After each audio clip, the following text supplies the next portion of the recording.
Hello, and welcome to another episode of 10xMarketer podcast. Ever since ChatGPT launched its first version, content marketers have been giving a mixed reaction to AI, how to use AI effectively, or how not to use, why not to use. So, there have been mixed reaction from all over the world.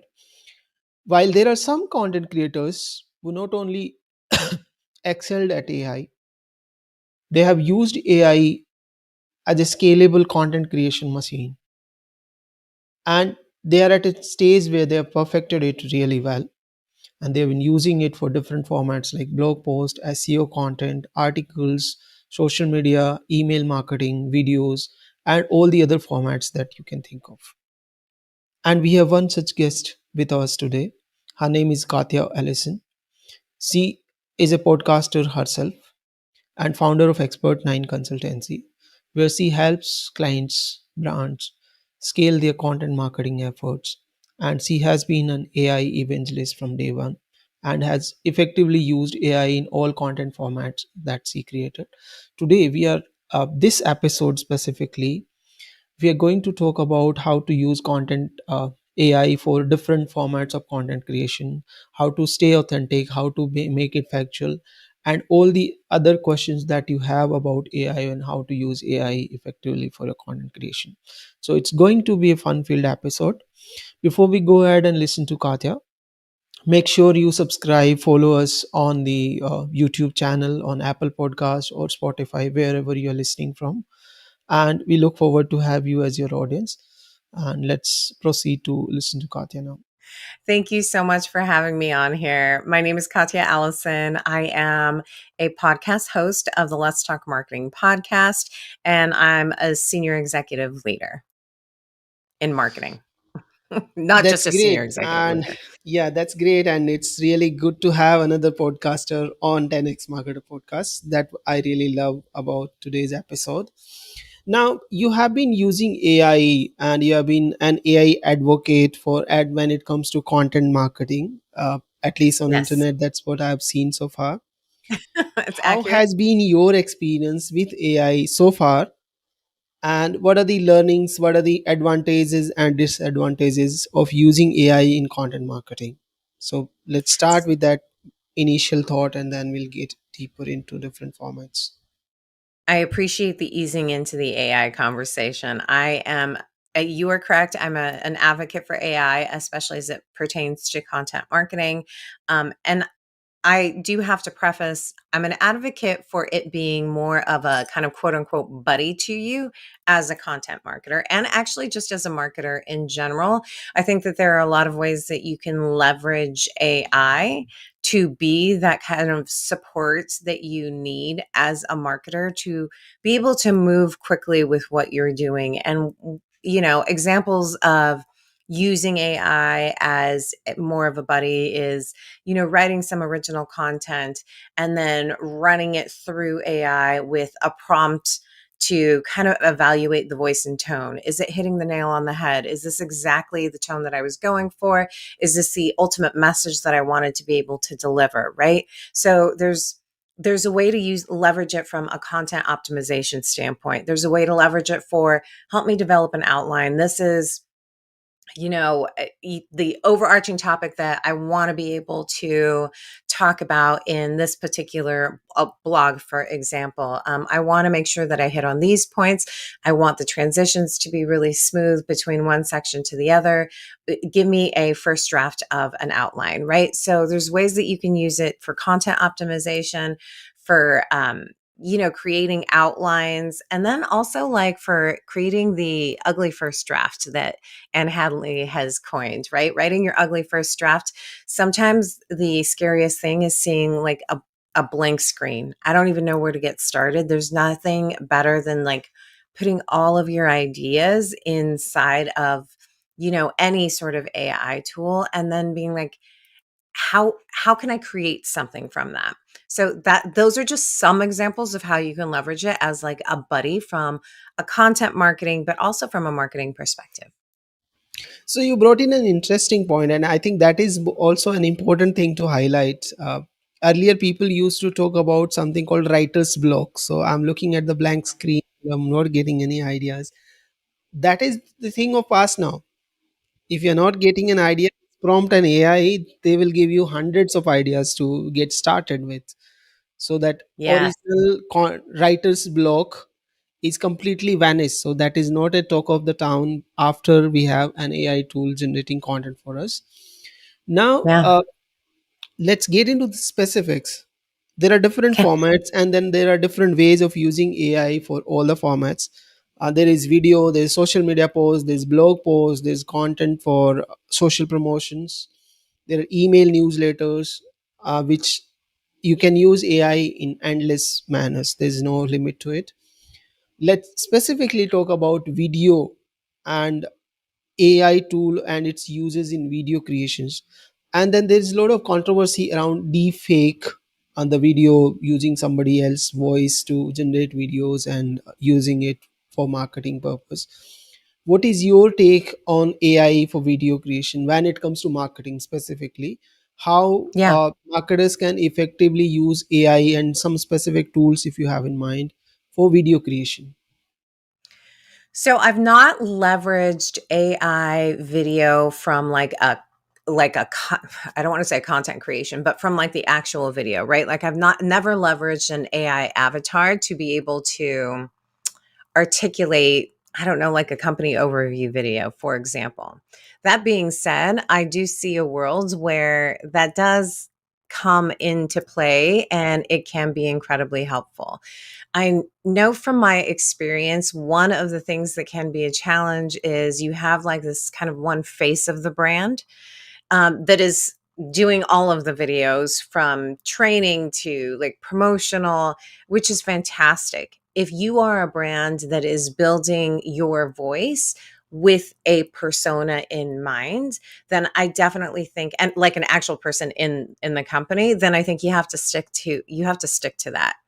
I do think that there's also a play on if you have an avatar that you stick to and you want that to be the face of your brand. I would say the balance is being very upfront with the fact that it is AI generated, right?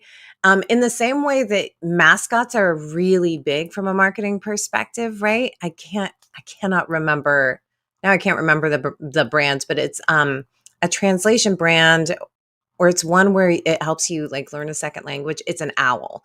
The owl is like the face of the brand. They're all over on their social media. So that to me is a really good balance of how you can use avatar AIs for video.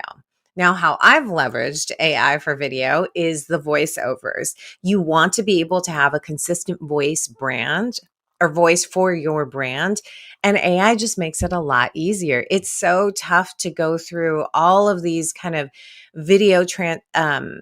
these voiceover companies that it's great. You send them over, a script. They send you over samples of actual people that are that are saying your script, and you can go through that. The back and forth of vetting something like that sometimes can be a little bit of a pain, in my opinion. I think the nice thing about AI for voiceover is that anybody in the company can do that. So now all of a sudden, I have extended myself as a marketer, and I've said, hey, education team, this is the voice that you're going to leverage so that when you're creating your training videos, leverage this one. It no longer becomes like a burden of the marketing department to have to put it together and piece all of these things together. AI allows me to extend my marketing team out. But from a video perspective, I think you have to be really strategic into as to what you use it for. That's an awesome feedback and the background building. Now, specifically within AI, within the video creations, people use AI for scripting. How Mhm. effective it is to have an AI tool that can write a script for you for your video? Is it really hitting the nail, or it's still in a nascent stage where you have to do a lot of editing before you come up with the final script using an AI tool? So I'm going to be very upfront and say everything that you do with AI involves editing. There, you will not be able to remove the human side of things of content writing, nor should you. The And this is why I describe AI as a buddy. Like, it's not meant to be an employee that writes the script, that writes the blog, that writes, the articles, that writes the emails. They get you started, but you need to be able to have that human touch to relate it to your voice and tone, for one. And then for two, to make that the language a lot more relatable. AI is really great because it has been learning so much, right? It's a learning tool. The more you use it, the better it gets. But also what I have found, because I've leveraged it so much, there's a bit of a breaking point where you're like, this is not at all good stuff. And then you have to kind of go back to the drawing board. As it pertains to script writing, which is what you're specifically talking about, it's a great ugly first draft, but you are going to have to go in there and you're going to have to edit it, right? And you have to be really great at being a prompt engineer, and that is a skill that I think that right now people are lacking a little bit of. It is not write me a script for a company video and hit these 3 points. You're going to need to tell AI a whole lot more to even get a good ugly first draft, so that you can go in there and like make sure it transitions well, read it out loud yourself to make sure it sounds human, that the cadence of it makes the most sense. Because then once you've got that, now you can feed that script to the AI, voiceover, to be like, okay, this sounds a lot more human. So you're never going to remove the human touch to anything that you write. I have leveraged it for script writing for, obviously smaller company videos. In no way, shape, or form do I think that AI is going to create a movie script, although that would be interesting to see what that would look like. But you're going to need like that human element to be able to make sure that when you read it out loud, it makes sense, to make sure that it uses the right language. There's very AI specific generated language that you can always tell. And you can even tell AI, avoid these particular words, but that's just not the way that we speak, and you have to be authentic. You have to be conversational. I think that those words are the things that are really calling people out nowadays from an AI perspective. Great. So the next format, or the format that you are specifically very averse with, is the blogs or blog Mhm. content. You have Yeah. used AI for every aspect of writing a blog, be it humanizing, making your tone and voice clear, creating an outline, keyword research, finding out the right keywords or topics for blogs. What has been your experience so far, and which tool, if you want to specifically talk about any tool that has been really effective in helping you get the best blog out using the AI content outline and the tooling? I would honestly say that it's not one AI tool, uh, which, the AI tools that I use probably wouldn't want me to say something like that out loud. But, one, and it also depends on, the tools that you have at your disposal. So I'm really lucky that in my business, we have access to Bright Edge. Now, Bright Edge is, from an SEO perspective, it's where I go to find all of like my keywords. I'm keeping up with my website. They also have Copilot in it on the back end that helps you write a blog in and of itself, right? And that's a great tool, but it requires a ton of back and forth. What I find is if I have to create something net new, I have an overarching topic that I want to be able to talk about. If I can't think beyond that, I'm going to chat GPT, and I'm I'm going to toot my own horn, but I'm a really good prompt engineer, right? Like, I can generate prompts that get me the output that it is that I'm looking for. So if I need to generate ideas, then I will go to a chat GPT after I prompt it. Sometimes I just do have the idea and I have an overall, like, I know this is the flow of what I want to be able to talk about. This is what I want to be able to remove. I can leverage chat GPT, for example, to create an outline. And then we work together on what are the key points that you want to be able to cover in underneath one of these. And I will be very honest and be with chat GPT, like it is my friend, and be like, this doesn't totally make sense, but this is enough. At that point, that's enough for me to be able to write it or assign it to somebody else to write. And even when I assign it to somebody else to write in that respect, we're going over the outline. Does this make sense to you? Does it not make sense? Is there a better transition? Once they write it, then I can go into back to a chat GPT or any word AI, which is a fantastic tool to optimize my content. And sometimes it just depends on where I'm at. I will put it into both just to like correct one from the other. The great thing about any word AI is because I use it as for my I use it from a business perspective, but I also use it personally, like for my podcast, for example. Um, what I will typically do is with any word AI, it has really great integration. So it can integrate with your website, it integrates with your social channels. So it is consistently learning what your voice and tone are going to be, and it's rating what your writing is going to be. On top of that, you can build in your brand voice and tone and put keywords that you want to be able to omit. So sometimes I'll start off with an any word because it's got all of that, and then I will take what any word has, and then I will also edit it, and then I will put it back into a chat GPT, and then I'll tell it to tell me what is the voice and tone? What is the overarching topic to make sure that my title makes the most sense? So to me, like soup to nuts, that's how I leverage AI, and I'm bouncing back and forth through different AI tools. Great. So far your experience has been that multiple tools really helps. That is one. Second is you have to be aware of what is your tone and voice. Third, Yes. what is the topic that you're trying to address, and do not depend too much on AI to give you the topic. It has to be your Mhm. original thought. AI is an accessory which is helping you create that content, but it's Yes. not the AI job to give you the idea, the thought process, the final content, and own it. It has to be owned by a human. That's the point It completely. definitely has to be Now, owned by a human. the other format that people are leveraging AI for is the email newsletters and email flow. There are a lot of automate emails people are writing using AI tools. Have you been using AI for emails so far, and how has been your experience?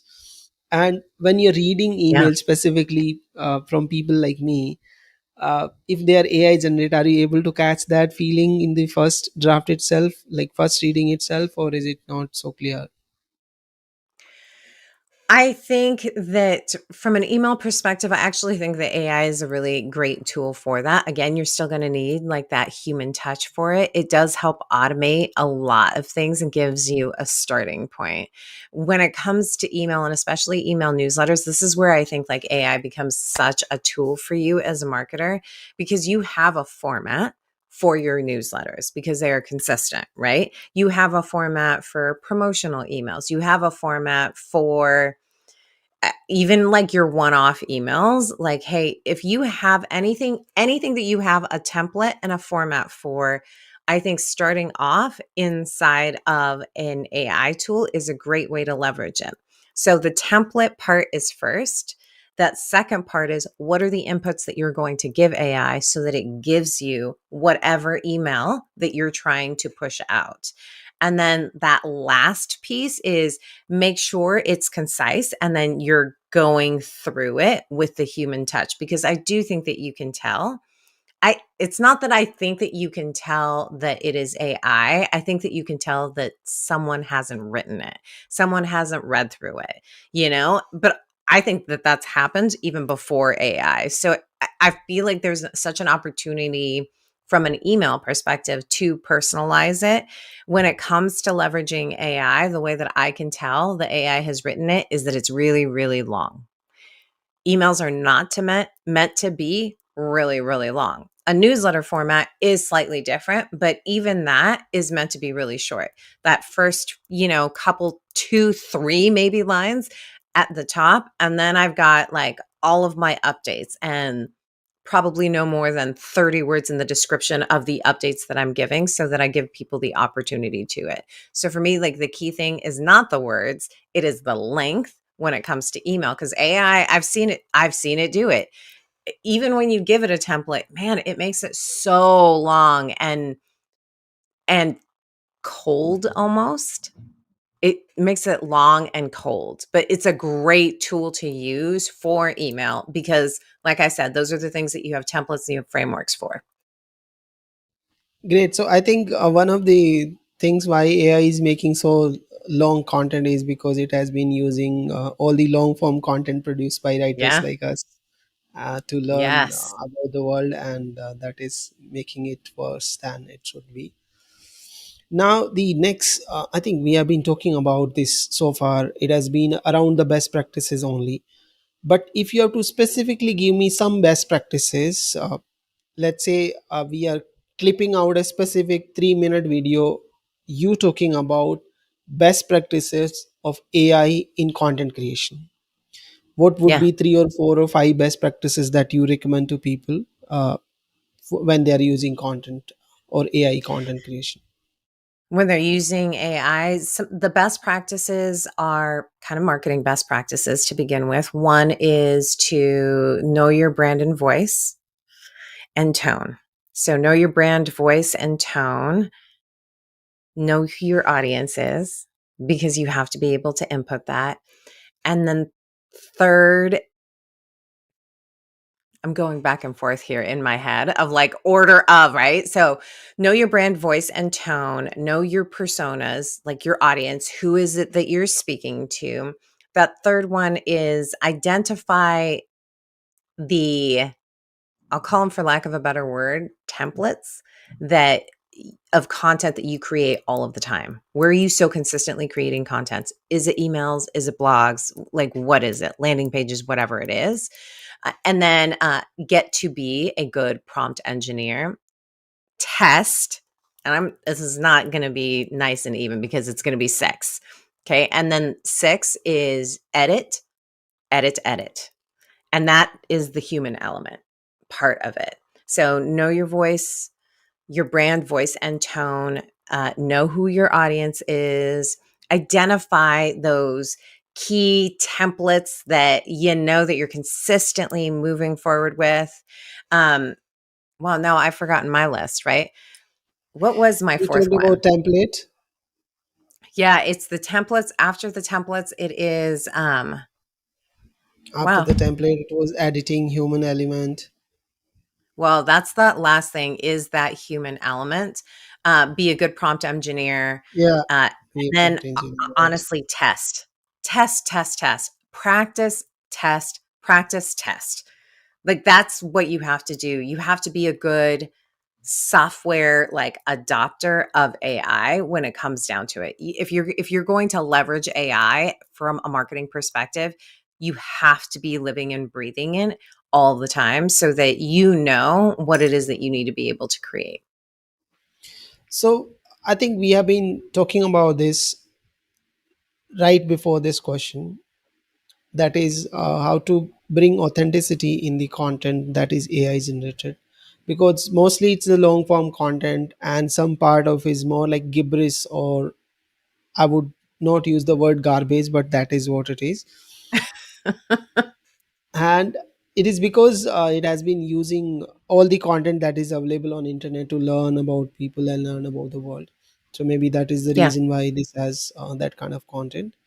Now specifically, when you are trying to make your content authentic, let's say you have used AI tool, come up with a blog, and some part of it is not authentic, and then Google talks about something called EEAT, that is experience, expertise, authority, and trust.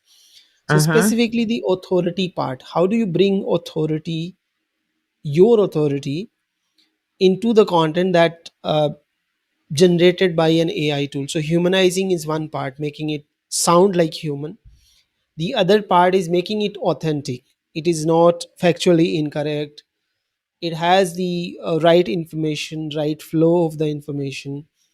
It has been vetted against the available internet resources. So what are the steps that are important in making it authentic? Because that is also very important. You can't give inauthentic information to the internet, right? You have to be authentic. That is directly impacting your brand. Yes. Absolutely. The authenticity part does come at the human stage. Not only does the language need to be conversational and it sound like it's coming from a human versus AI, the area where you're um, adding in your authenticity so that you're following that, EAT format, EEAT format, is when you're inserting your point of view, right? So let's say you have a blog is a really great example. Let's say you have the blog, you've gone back and forth, you have this all created. Now you need like that subject matter expert. If you truly want to be an authority, that means that you have an opinion about it. So insert your opinion. That's how authenticity comes into play. This is also, where the human element also comes in and the AI element, right? There is something to be said about once you read through it. Well, now I have to give my expert point of view, because being a thought leader is the opinion and it's not the AI opinion. AI doesn't have an opinion. It is just telling you just kind of like the facts. You know what I mean? Like it doesn't understand nuance, but you understand nuance. So the nuance that you are going to be able to put into that content afterwards is going to be the key. Now, I'm sure that someone listening is going to be like, okay, well, I could have done that at the beginning. But let's say you take that entire blog and you're like, okay, where is it that where am I going to insert my point of view in here? Um, and you can insert it in each one of the parts, right? Like as you're reading things out loud, that's exactly what happens. Like, this doesn't sound right. This is actually what I think about. And then that's the other draft that you put in is you insert your authentic opinion about it, and then you leverage AI to clean it up. So don't worry about how you're sounding, but like go in there and say like, okay, I've inserted now what my thoughts are. This is what I want to be able to add to this piece of content. Or you don't even have to insert it in there. You can insert the entire article that you have and then write out, like bullet point out, these are my overall thoughts that I want to be able to insert in an authentic way inside of like the article. And then it's going to spit it back out. You got to go back in there and you've got to be able to read through it. It's funny because as I am saying this out loud, it sounds like it is so much more work than just writing it yourself, but it really isn't. Like all of this stuff happens so quickly, and it does, as a marketer, make you be able to move a whole heck of a lot faster. I've always worked with really small teams. I think there's only been really one time in my career where my team has been a pretty good size of like a little bit over like 10 to 15 people, right? Like that's a dream come true if you have a team that's big. But the truth of the matter is, marketers are always shorthanded. Like we're looking for good content writers. And if you're able to like be able to move back and forth, normally that back and forth can take a week on a particular article. But if I am now empowered to be able to do that within a few hours of my day, it does save time. It sounds like a lot of work, but it saves a tremendous amount of time. Okay, so we talked about blog, we talked about video, we talked about email formats, we also discussed the best practices, we also discussed the humanizing element, we also discussed how to make the article or the content authentic. One thing that really stood out or standing out right now to me is LinkedIn articles. You must have seen LinkedIn is pushing a lot of articles online, and then it's asking people to contribute, and some of them are even ranking on Google. I've seen LinkedIn article ranking for specific topics. Do you think it's a good strategy that they're using AI in the right way, or it's just putting a lot of content on internet without any reason? This is such a little spicy take on it. So, what I think is valuable, and obviously this is my opinion, is I think what LinkedIn is doing, right, is it's trying to start conversations. To me, it's trying to be a little bit of a Reddit without having the initial person pose out the question, but having a bunch of people contribute to it. When you think of it that way, it doesn't seem like the most inauthentic thing, right? To me, I think it's a smart way to get conversation going, especially on LinkedIn as a platform. I also love LinkedIn. And I think if you're able to insert your thoughts on it, I think that's a great way to learn from other people. it's also a great way to figure out who you want to be able to connect to as well too. If there is someone that, has a hot take on, an AI generated topic, then more power to them. Like now I'm like, okay, well, I want to follow this person. I want to be able to connect with this person. So I think like what they're trying to do in the platform totally makes sense. What it lives like outside of the platform as it starts to come up on Google, to me, just feels more like a Reddit. Do I think the AI should be the one that's answering it? Not necessarily, but if it gets people engaged, how bad could it be? Like to me, it's trying to foster engagement, which ultimately is what the platform wants to do. Wants you it wants to get you engaged. It wants you to connect with people. And I think it scratches the itch for that. That's great. Now, I think we have done the original intention of podcasts. We have completed most of it. Any parting Yes. thoughts or last remark you want to add before we come to the conclusion of our discussion? Yeah, I would just add, don't be afraid of AI. Don't be afraid of it. It's not coming for your job. If you're working for a company that thinks that they can replace you with an AI tool, it's really going to be the fault of the company. They are going to be the ones that suffer. So I would say, don't be afraid of it. Get, I want to say, don't be afraid, get even. But don't get even. Become a good prompt engineer. Test it out for yourself. Maybe it works for you, maybe it doesn't. I think that you're going to be missing the boat if you don't get your hands on it at some point or another. It seems like, I know I'm being hyperbolic by saying every, but most softwares nowadays are trying to include an AI element to it. So you may as well get good at it. It's not going away. It's not going away. So just don't be afraid of it. Those are my parting thoughts. Thank you so much, Katya. It was really awesome having you here, and I think we exchanged some great thoughts today. Excellent. Thank you so much for having me here. This was a lot of fun. I love talking marketing and AI. Thanks. It was really nice. And thank you so much, guys, for listening so far. If you haven't subscribed to the 10x Marketer podcast, make sure you subscribe to us. We keep bringing good marketers like Katya every week and share their brain here. So it was really awesome having you, and do subscribe and stay connected. Thank you so much. Thank you.